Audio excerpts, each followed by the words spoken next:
को DLED 4 semester के अंतर्गत शांति शिक्षा एवं सतत विकास एवं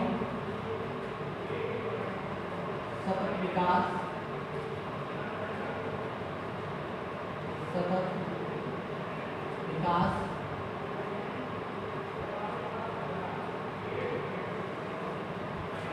हमारा पेपर है उसको हम लोग पढ़ेंगे। और उसके अंतर्गत हमारा टॉपिक चल रहा था तनाव एवं शांति, टेंशन एंड पीस। इसका मैंने अर्थ बताया था, इसकी भूमिका बताई थी, आपके सिलेबस में क्यों रखा गया है वो बताया था। उसके बाद इसका हम लोगों ने क्या पढ़ा था, इसकी परिभाषाएं पढ़ी थी, और फिर इसके बाद इसका महत्व पढ़ा था, आवश्यकता पढ़ी थी, इसके उद्देश्य पढ़ी थी। ये बहुत सारी बातें वो पढ़ चुके हैं। और किस प्रकार से तनाव को कम किया जा सकता है, तनाव को रोका जा सकता है, अर्थात तनाव को कम करने के लिए किस प्रकार का प्रबंधन होना चाहिए कक्षा कक्ष के अंदर, परिवारों के अंदर, ये स्थिति हम लोगों ने जानी थी। अब आगे बढ़ेंगे आंतरिक अशांति की अवधारणा। आंतरिक अशांति की अवधारणा क्या है इसको समझ लेते हैं। तो आंतरिक अशांति की अवस्था को आत्म विकास से प्राप्त किया जा सकता है।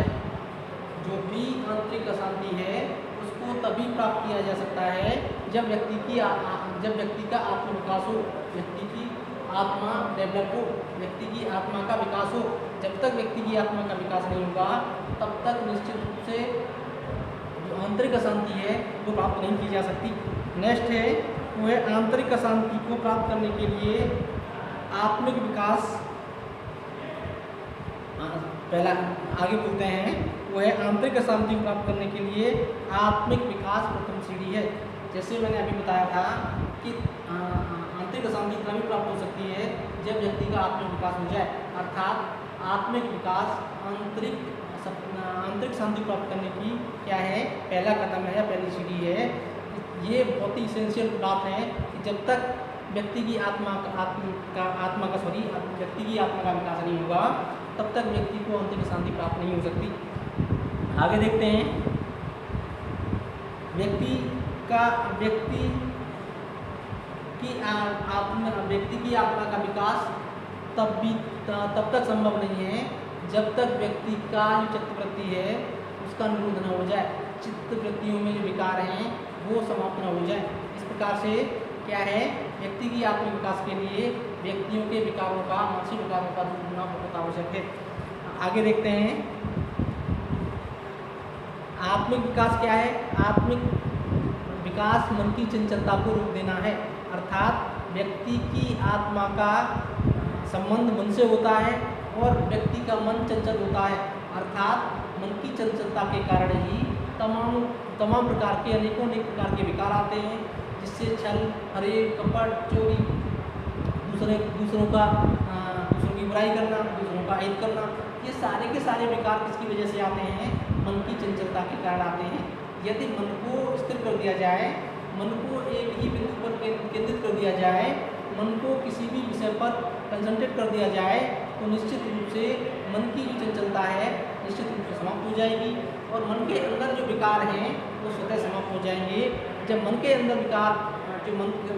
अंदर जो विकार हैं वो सब स्वतः समाप्त हो जाएंगे तो निश्चित रूप से आत्मा का विकास होगा, अर्थात व्यक्ति आत्मिक विकास को प्राप्त कर लेगा। नेक्स्ट देखते हैं वो है आंतरिक अशांति का आशय व्यक्ति की उस मानसिक अवस्था से है जिसके अंतर्गत व्यक्ति मानसिक रूप से क्या रहता है, पीड़ित रहता है, मानसिक रूप से परेशान रहता है, मानसिक रूप से द्वंद्व में रहता है।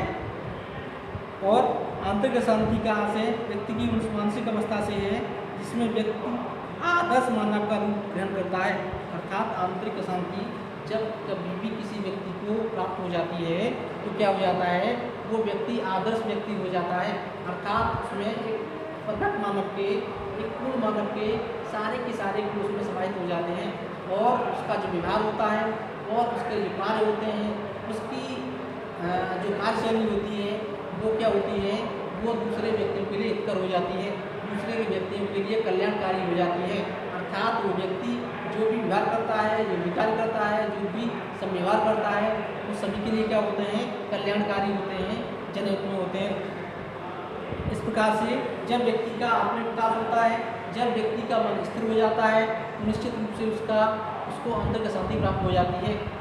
और जिन व्यक्तियों को आंतरिक अशांति प्राप्त हो जाती है, उनकी आत्मा का विकास हो जाता है, उनको कोई भी चीज़ डरा नहीं सकती, किसी भी चीज़ का भय नहीं रहता। शोक, हर्ष, विषाद और खुशी, प्रसन्नता, ये सारी बातें उन व्यक्तियों के लिए क्या हो जाती हैं, बराबर हो जाती हैं। न तो उनको खुशी में खुशी होती है, न उनको किसी भी दुख में दुख होता है। उनके लिए सारी स्थितियाँ समान हो जाती हैं और वो किसी भी बात से नहीं डरते। वो अपनी बात को पूरी दृढ़ता के साथ, पूरी शिद्दत के साथ, पूरी ईमानदारी के साथ रखते हैं और उससे क्या होता है, समाज को प्रभावित करते हैं और समाज का भला करते हैं। कई एग्जाम्पल हमें देखने को मिलते हैं, चाहे नाम लिखता हूँ मैं, चाहे ईसा मसीह हो, ईसा मसीह या प्लेटो हो या तमाम लोग हुए हैं जिनका मानवता के लिए बहुत बड़ा योगदान है। ईसा मसीह ने हंसते हुए, बिना किसी भय के, बिना किसी लाख लपेट के, बिना किसी दुख के ये जान लिया था कि हमें कोई मार नहीं सकता, हमारी आत्मा है, क्योंकि उनकी आत्मा का विकास हो चुका था, उनका आत्मविकास हो चुका था। इसलिए उनको पता था कि हमें प्रत्येक स्थिति में संतुष्ट रहना है, हमें किसी का भी भय बिल्कुल नहीं रखना है। मृत्यु आ जाए तो कोई बात नहीं, ना आए तो कोई बात नहीं, तो भी कोई बात नहीं, लेकिन जो सच बात हैं, जो सच कार्य हैं, वही हमें करने हैं। इस प्रकार से ईसा मसीह को फांसी की सूली पर चढ़ा दिया जाता है। वो इस बात को बड़े सहज स्वीकार करते हैं, बहुत ही प्रसन्नता के साथ स्वीकार कर लेते हैं और समाज के लिए एग्जाम्पल बनते हैं आत्मिक विकास के। नेक्स्ट है प्लेटो। प्लेटो को भी क्या किया जाता है, सॉरी प्लेटो नहीं, सुकरात का नाम आता है, हम बता देते हैं इसको। सुकरात, सोक्रेटिस की बात करते हैं। सुकरात, जब सुकरात की बात आती है, ये भी यूनान के एक बहुत बड़े फिलोसोफर थे, बहुत बड़े दार्शनिक थे।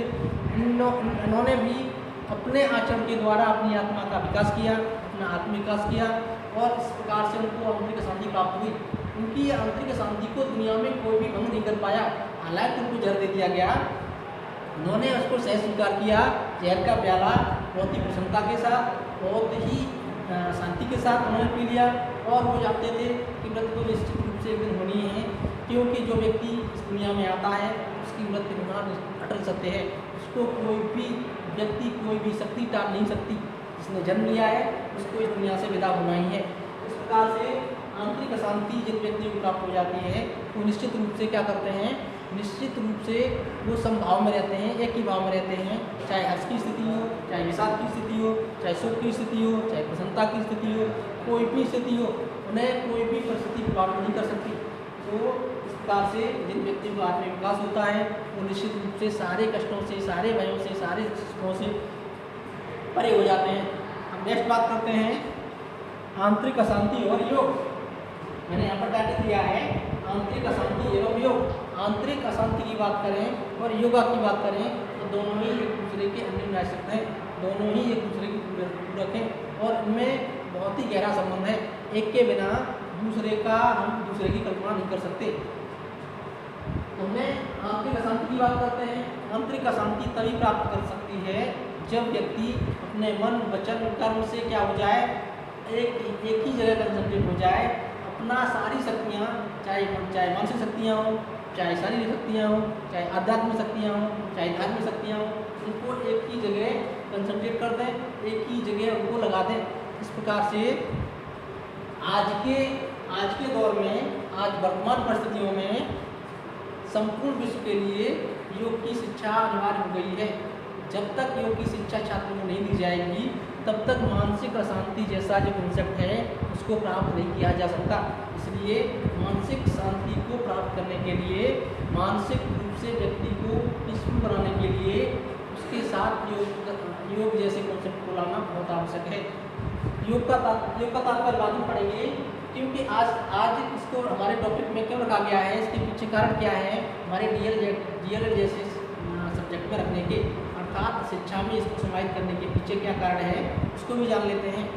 क्योंकि आज का युग भौतिकवादी युग है, आज का युग पैसे के पीछे दौड़ने वाला युग है, आज का दौर सुविधाओं के पीछे भागने वाला युग है।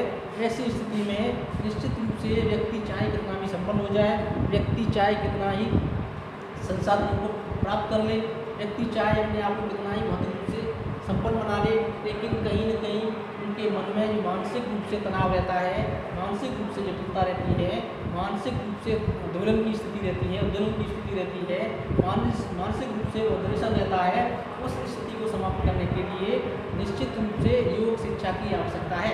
अर्थात योग का तात्पर्य होता है पहले शरीर को स्वस्थ बनाया जाए, जो शरीर को स्वस्थ बनाने के बाद फिर अपनी आध्यात्मिक शक्तियों का विकास किया जाए, और इस प्रकार से दोनों ही स्वास्थ्य को भी संभालना है, प्लस अपने आध्यात्म को भी जिंदा रखना है। इस प्रकार से जो व्यक्ति स्वस्थ होते हैं, जिन व्यक्ति का स्वास्थ्य अच्छा होता है, वही निश्चित रूप से अन्य क्रियाकलापों के लिए ज़्यादा उपयोगी होते हैं। चाहे वो आध्यात्म की बात की जाए, धार्मिक मूल्य की बात की जाए, चाहे किसी और मूल्य की बात की जाए, ये तभी संभव है जब व्यक्ति क्या हो, शारीरिक रूप से स्वस्थ हो। इस प्रकार से जो योग को आंतरिक शांति से जोड़ने के पीछे शिक्षा शास्त्रियों का मंतव्य भी यही है। अब आगे देखते हैं, वो है योग। योग क्या है या योग का अर्थ क्या है? योग मीन्स होता है जोड़ना। हम मोस्टली कह देते हैं जब छोटे छोटे बच्चे पढ़ते हैं, तो प्रैक्टिकली बात करें कि आप योग कीजिए, छात्रों का जवाब होता है सर किसका योग करें, किसका योग करें, संख्याएं कौन सी होंगी, कौन सी कितनी संख्या को योग करें? तो 45, जैसे मैं बताया था 45, 125 और 302, ये बोल दिया। टीचर कहता है कि हमें 3 संख्या दी है, उनका योग किया जाए, तो जो भी टोटल आएगा 2 हो गया, 7 हो गया, 7 हो गया, और यहाँ पे 6 हो गया, 772। ये क्या हुआ, टोटल आ गया। ठीक यही स्थिति हम योग की बात करें, आध्यात्म की बात करें, तो क्या है, व्यक्ति का शारीरिक रूप से, संवेगात्मक रूप से, धार्मिक रूप से और मानसिक रूप से एक ही बिंदु पर केंद्रित हो जाना, एक ही बिंदु पर सारी शक्तियों को लगा लेना ही क्या कहलाता है, योग कहलाता है। इस प्रकार से 3 संख्या जोड़ी, ठीक वैसे ही व्यक्तियों में विभिन्न प्रकार की क्षमताएं होती हैं, चाहे वो क्षमता कोई भी हो। जैसे मैंने लिखा है यहाँ पर, ये शारीरिक, मानसिक, धार्मिक, आध्यात्मिक तमाम तरीके की शक्तियाँ हैं, इनको किसी एक विषय पर ही केंद्रित कर देना क्या कहलाता है, योग कहलाता है। अर्थात सारी शक्तियों का योग क्या कहलाएगा, योग कहलाएगा। सारी शक्तियों का जोड़ना क्या कहलाएगा, योग कहलाएगा। इस प्रकार से योग का अर्थ हम लोगों ने जाना। इसको योग का लिटरल मीनिंग क्या लेते हैं, योग जो शब्द है वो संस्कृत भाषा का है। जो योग शब्द है संस्कृत भाषा का है, युज धातु से बना है, जिसका अर्थ होता है, इसका लिटरल मीनिंग होता है जोड़ना। जैसा कि अभी बताया मैंने, किसी अच्छे कार्य में अपने को लगाना, इसका शाब्दिक अर्थ हो गया किसी भी अच्छे कार्य में स्वयं को लगाना क्या कहलाता है, योग कहलाता है। मन एवं शरीर से जो कार्य किया जाता है उसे योग कहते हैं। कोई भी कार्य किया जाए पूरे मन योग से किया जाए, मन और शरीर को एक ही स्थिति में केंद्रित करके, एक ही बिंदु पर केंद्रित करके किया जाए, उसको निश्चित रूप से क्या कहते हैं, योग कहते हैं। जैसा कि मैंने बताया था, सारी शक्तियाँ, चाहे कोई भी शक्ति हो, सारी शक्तियों को एक ही बिंदु पर केंद्रित कर देना, उनको जोड़ देना क्या कहलाता है, योग कहलाता है। अब देखते हैं कार्य शारीरिक, कार्य तमाम तरीके के होते हैं। जैसे अभी मैंने बताया था, कार्य शारीरिक, मानसिक, धार्मिक, आध्यात्मिक, कोई तमाम तरीके कार्य होते हैं, इन पर जो व्यक्ति द्वारा किए जाते हैं। नेक्स्ट है कुछ परिभाषाएं। पहली परिभाषा है, योग वशिष्ठ के अनुसार संसार सागर से पार होने की मुक्ति, संसार सागर से पार होने की मुक्ति ही योग है। संसार सागर से पार होने की मुक्ति की युक्ति ही क्या है, योग है। योग मैंने अभी बताया था, योग क्या है, व्यक्ति की जितनी भी शक्तियाँ होती हैं, चाहे वो कोई भी शक्ति हो, चाहे वो शारीरिक शक्ति हो, चाहे वो आध्यात्मिक शक्ति हो, धार्मिक शक्ति हो या मानसिक शक्ति हो, कोई भी शक्ति हो, उसको अब एक साथ किसी बिंदु पर केंद्रित कर देना क्या था, योग था। ठीक है, ऐसे ही यहाँ पर भी परिभाषा की गई है कि जिस दुनिया में हम रह रहे हैं, जिस संसार में हम रह रहे हैं, उसको भवसागर कहते हैं, उसको क्या कहते हैं, संसार सागर कहते हैं। इससे पार लगना ही, इसको पार करना ही अर्थात संसार में आवागमन की प्रक्रिया है, हमारे जन्म जन्मांतर की प्रक्रिया है, एक जन्म से दूसरा जन्म, दूसरे जन्म से तीसरा जन्म, इससे पार पाने की जो रास्ता है उसको प्राप्त कर लेना ही क्या कहलाता है, मुक्ति कहलाता है। और इस प्रकार से इस संपूर्ण प्रक्रिया को क्या कहते हैं, योग कहते हैं। नेक्स्ट है वो है महर्षि पतंजलि के अनुसार चित्त की वृत्तियों को रोकना ही क्या है, योग है। चित्र में तमाम तरीके के क्या है, विकार भरे हुए हैं, इस द्वेष है, घृणा है, वैमनस्य है, दूसरे को हानि पहुंचाना है, और ये क्या है, ये सारे के सारे क्या है, विकार हैं। इन विकारों को समाप्त कर देना ही क्या कहलाता है, योग कहलाता है। इस प्रकार से हम लोगों ने योग की परिभाषा जानी। अब आप लोग चाहो तो इसका स्क्रीनशॉट ले लो या इसको नोट डाउन कर लो।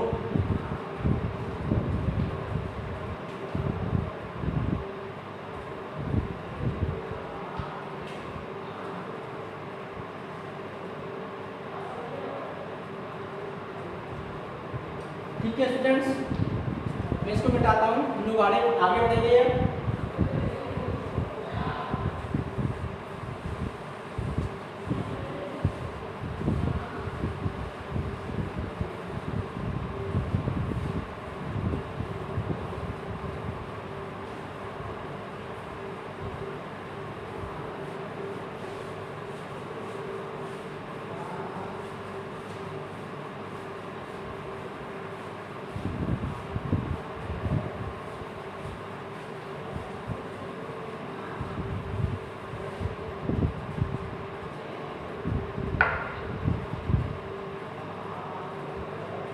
आगे है अष्टांग योग। अष्टांग योग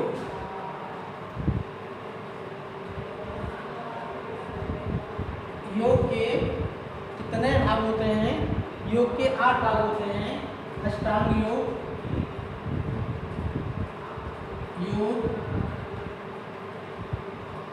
के भाग, योग करने के, योगा करने के कितने भाग होते हैं, 8 भाग होते हैं।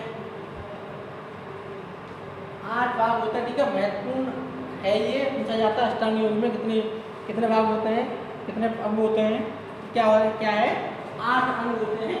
अष्टांग का मतलब ही यही है, अष्टांग मीन्स 8 योग। तो इसमें से कुछ योग हैं जिनको आंतरिक योग माना जाता है, कुछ योग हैं जिनको बाह्य योग माना जाता है। आंतरिक योग में है, आंतरिक योग में माना जाता है सत्य, अहिंसा, आस्ते, अपरिग्रह। सत्य, अहिंसा,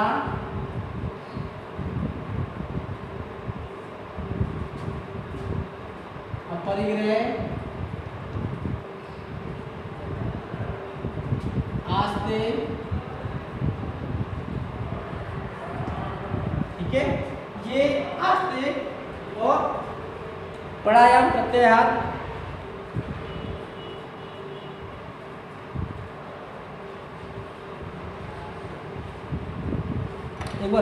एक बार फिर देखते हैं। इसमें इसके अलग पार्ट हैं, 8 भाग हैं, उनको ये एक एक करके हैं। इसमें है यम यम आसन, 8 भाग हैं इसके। और पहला है, इसका थोड़ा और समझ लेते हैं इससे पहले, और महत्वपूर्ण है अष्टांग योग या योग शास्त्र के प्रवर्तक कौन है। योग शास्त्र के प्रवर्तक यानी देता हूँ मैं, योग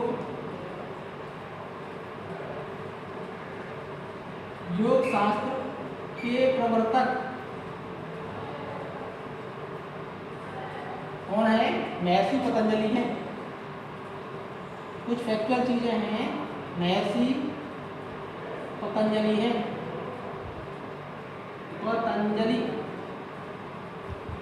कौन है, योग शास्त्र के प्रवर्तक।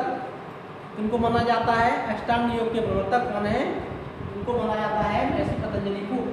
और योग दिवस कब मनाया, अंतर्राष्ट्रीय योग दिवस कब मनाया जाता है, अंतर्राष्ट्रीय योग दिवस, अंतर्राष्ट्रीय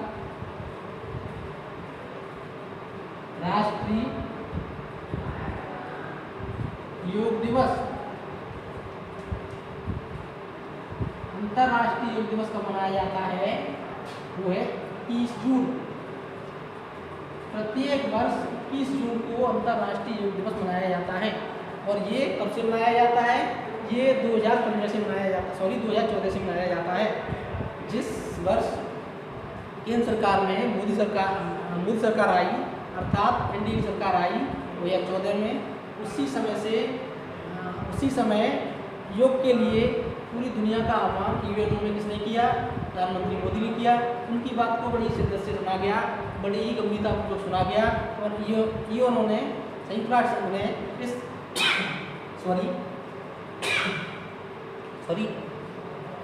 क्या किया, इस प्रस्ताव को स्वीकार कर लिया। और इसी के तहत इस जून को तय किया गया कि प्रत्येक वर्ष अंतर्राष्ट्रीय योग दिवस मनाया जाएगा। इस प्रकार से दो चीज़ें बड़ी महत्वपूर्ण हो गई, एक तो इसके प्रवर्तक कौन है और दूसरा अंतर्राष्ट्रीय योग दिवस कब मनाया जाता है, वो 21 जून। और आज के दौर में तमाम आध्यात्मिक गुरु हैं जो योग के क्षेत्र में काम कर रहे हैं। भारत की बात की जाए, भारत में जो बाबा रामदेव हैं, उनका बहुत महत्वपूर्ण योगदान है इस समय। तो ये कुछ बातें थी। अब योग के 8 अंग कौन से हैं, पहला है, इसको मिटा देता हूँ मैं,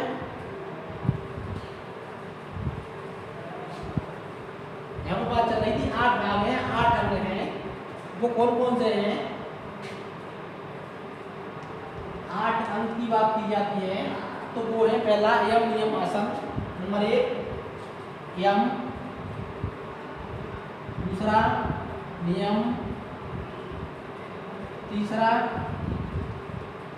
आसन, यम नियम आसन, प्राणायाम प्रत्याहार, यम नियम आसन, प्राणायाम प्रत्याहार, लिखता चलो, दो लिख दूँ यहाँ पर, ठीक है, एक सारे भाग लिख देता हूँ। यम नियम आसन, प्राणायाम प्रत्याहार, धारणा ध्यान समाधि, यहाँ पर ये हो गया चौथा, ये हो गया पांचवा, छठवां होगा धारणा, सातवां हो गया ध्यान, आठवां हो गया समाधि। ठीक है, इस प्रकार से अष्टांग योग के 8 भाग होते हैं, 8 अंग होते हैं। उसमें से यम नियम आसन प्राणायाम प्रत्याहार धारणा ध्यान समाधि, इसमें से ये 4 अंग आंतरिक अंग माने जाते हैं, सॉरी बाह्य अंग माने जाते हैं। ये 4 प्राणायाम तक क्या माने जाते हैं, आंतरिक।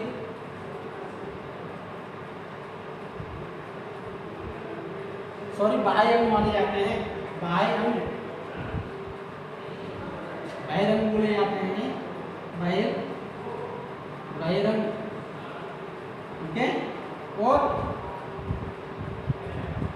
बाह्य अंग, इसको बाह्य अंग बोलते हैं, ठीक है, बाह्य अंग। और ये जो 3 होते हैं, उनकी स्थिति क्या मानी जाती है, आंतरिक अंग, आंतरिक अंग। ये क्वेश्चन पूछ लिया जाता है, आप लोग ध्यान रखेंगे कि बाह्य अंग कौन से हैं अष्टांग योग में, कि बाह्य अंग कौन से हैं, 4 अंग जो है इनको क्या माना जाता है, मोस्टली बाह्य अंग माना जाता है। और जो 3 अंग है धारणा ध्यान समाधि, इसको आंतरिक अंग माना जाता है। इस प्रकार से हम लोगों ने क्या जाना, इसके 8 अंग होते हैं। अब पहला पढ़ेंगे, पहला है यम।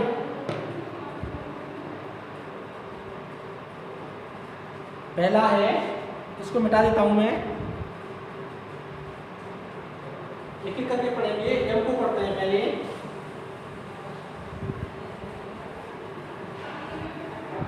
यम,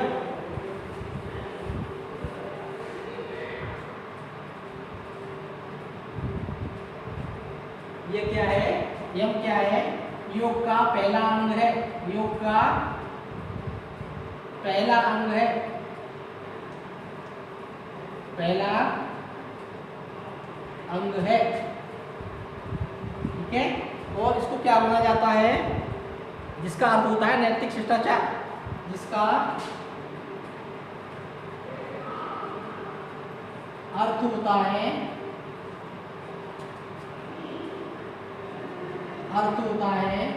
नैतिक शिष्टाचार, नैतिक शिष्टाचार,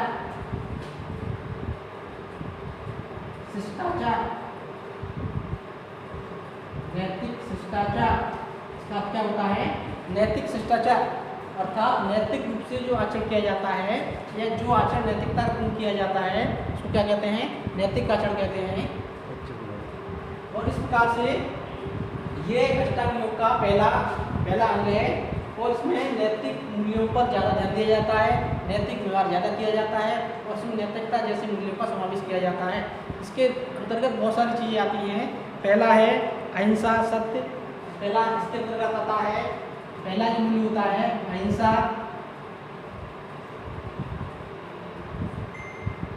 दूसरा सत्य, तीसरा आस्ते, चौथा अपरिग्रह,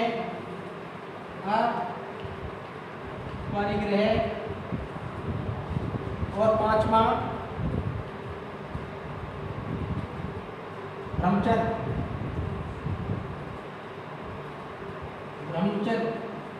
ठीक है स्टूडेंट्स, तो ये पहला जो मैंने बताया यम का पहला ही पार्ट है अष्टांग योग का, और इसका अर्थ नैतिक शिष्टाचार से होता है। इसके अंतर्गत नैतिक मूल्यों को समावेश किया जाता है। नैतिक मूल्यों के अंतर्गत 4-5 नैतिक मूल्य बहुत महत्वपूर्ण होते हैं। पहला अहिंसा, दूसरा सत्य, तीसरा आस्ते, चौथा परिग्रह और पांचवा ब्रह्मचर्य। तो हल्का सा बताएंगे, इसमें से थोड़ा सा जान लेते हैं, थोड़ा इसमें से।